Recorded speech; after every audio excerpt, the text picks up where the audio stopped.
दोस्तों, अगर मैं आपसे कहूँ कि आप इस दुनिया में जैसा भी कर्म करते हैं वैसा ही घूम के वापस आपको मिलता है, क्योंकि ये दुनिया गोल है, तो क्या आप मानेंगे? आप माने या ना माने उससे कोई भी फर्क नहीं पड़ता, लेकिन सच यही है। आप जैसा भी काम करोगे, जैसा ही दुनिया में कर्म करोगे, वैसा ही घूम के उसका रिजल्ट आपको मिलने वाला है। अगर आप लाइफ में अच्छे अच्छे काम करेंगे, अच्छा अच्छा कर्म करेंगे, तो उसका रिजल्ट वैसा ही अच्छा ही आपको मिलने वाला है। अगर आप कुछ भी बुरे कर्म करोगे तो आपको उसका फल भी बुरे तरीके से ही मिलने वाला है, क्योंकि ये दुनिया गोल है। जितना जल्दी आप समझ जाओगे उतना उसका जल्दी से आप फ़ायदा उठा पाओगे। अगर आपको आपका लाइफ अच्छा स्वर्ग जैसा बनाना है तो आपको कर्म भी ऐसे अच्छे अच्छे कर्म करने पड़ेंगे। और आपको आपका लाइफ अगर नर्क जैसा बुरा प्रॉब्लमेटिक बनाना है तो आपको आपके कर्म भी ऐसे प्रॉब्लमेटिक, मतलब बुरे बुरे कर्म आपको करने पड़ेंगे। तो ये बहुत ही ज़रूरी इम्पोर्टेंट बात आज आपसे मैं कहने वाला था। इससे पहले मैंने ये भी कहा था कि हमारे हाथ में कुछ भी नहीं है। हमारे हाथ में कुछ भी नहीं है, ये बात सच है। हमारे से कोई और करवाता है, ये भी सच है। लेकिन फिर भी हमें तो ऐसा ही मान के चलना है, हमें तो ऐसी ही लाइफ जीनी है कि हम ही सब कुछ करते हैं, हमारे हाथ में ही सब कुछ है। जितना हो सके इतना इसको बदलने का, सोचने का, समझने का प्रयास करना है। और जितने हमें अच्छे कर्म के प्रति हम अट्रैक्ट होके उसके पास जा सके और अच्छे अच्छे जितने कर्म हो सके उतने अच्छे कर्म कर पाए, इसी दिशा में हमें खुद को ले जाना है। तभी हमारी लाइफ एक फूल की तरह खिलने वाली है। और हम लाइफ में जो भी करें वो सोच समझ के करें, ताकि हमें उसके बाद उसका कुछ भी कोई पछतावा ना हो। हमें लाइफ में जो भी रिज़ल्ट मिले उसके बाद रिज़ल्ट मिलते वक्त हमें कोई भी पछतावा ना हो। क्योंकि ये दुनिया है ना, जितना हम इजी समझते उतना इजी है नहीं। ये जो इतनी बड़ी दुनिया है वो हमारे खुद के अंदर ही है। मैं और आप अलग नहीं है, वो एक ही चीज़ के दो अलग अलग रूप है। लेकिन हम खुद को अलग मान लिए हैं, इसलिए आप मुझे परेशान करने का प्रयास करते हैं और मैं किसी और को परेशान करने का प्रयास करता हूँ। लेकिन एंड में जब आपको समझ में आएगा कि आप और मैं अलग नहीं है, हम एक दूसरे को परेशान करने का मतलब ये है कि हम खुद को ही परेशान कर रहे थे, तब आप अच्छे कर्म के प्रति अपने आप धीरे धीरे चले जाओगे। और आपकी लाइफ है वो धीरे धीरे अच्छे कर्म से भर जाएंगी। धीरे धीरे आपको आने आसपास के पर्यावरण से, आसपास की सजीव सृष्टि से धीरे धीरे प्यार होने लगेगा।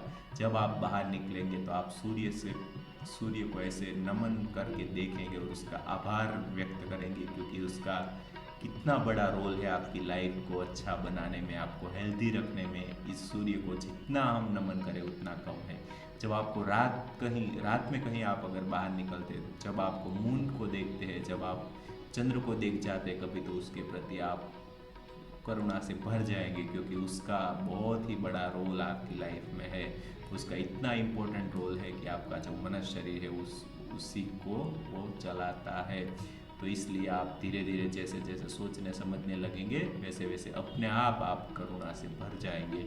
जैसे जैसे आप इस दुनिया में चलेंगे, जैसे जैसे आप इस दुनिया में जिएंगे, सब चीज़ों के प्रति आप करुणा से भर जाएंगे, क्योंकि सभी चीज़ों का बहुत ही इम्पोर्टेंट रोल आपकी लाइफ में है। लेकिन आप समझ नहीं पा रहे, इसकी वजह से सब दिक्कतें आती है।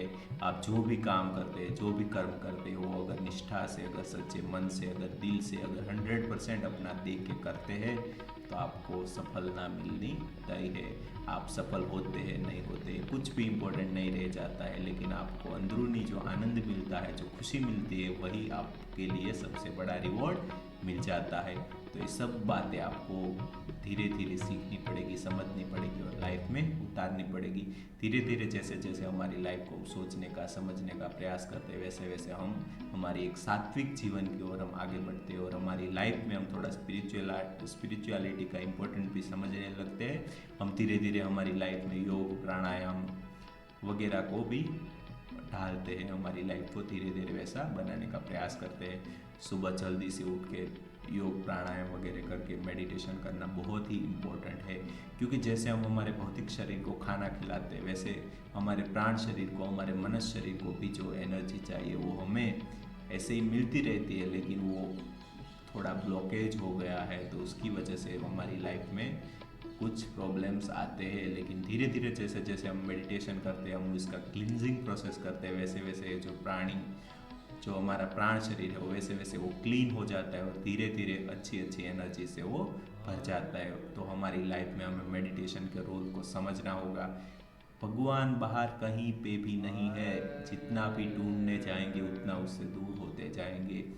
भगवान अगर कहीं है तो वो आपके अंदर ही है, बस आपको आपके अंदर ही जब भगवान को ढूंढने का प्रयास करेंगे, धीरे धीरे उसको सोचने का, उसको समझने का प्रयास करेंगे, तो वो आपको अंत में मिल ही जाएगा। तो आइए साथ मिलके हमारे अंदर बैठे हुए उस परम तत्व को ढूंढने का प्रयास करते हैं। आप बने रहिए हमारे साथ में, हमारे साथ जरूर जुड़िए। अगर आपको कुछ भी प्रश्न हो, कुछ भी बात जो आपको ठीक लगे या ठीक ना लगे, तो आप मुझे कमेंट सेक्शन में बता सकते हो। मैं हर रोज़ हर एक कमेंट को पढ़ने का प्रयास करता हूँ। आप हमारे साथ यूट्यूब चैनल पे जुड़िए, हमारे साथ फेसबुक इंस्टाग्राम पे भी जुड़ सकते हैं, जहाँ पे हम हर रोज़ गीता के पाठ के हर रोज़ एक श्लोक के भाषांतर के साथ में उसको स्पिरिचुअल लाइफ में उतारने के प्रयास के रूप में हम रखते हैं। तो आप उसको देखिए और समझने का प्रयास करें, हमारे साथ बने रहिए। इतने प्यार से आपने इस वीडियो को देखा, इसलिए आपका बहुत बहुत धन्यवाद। Thank you so much for your valuable time.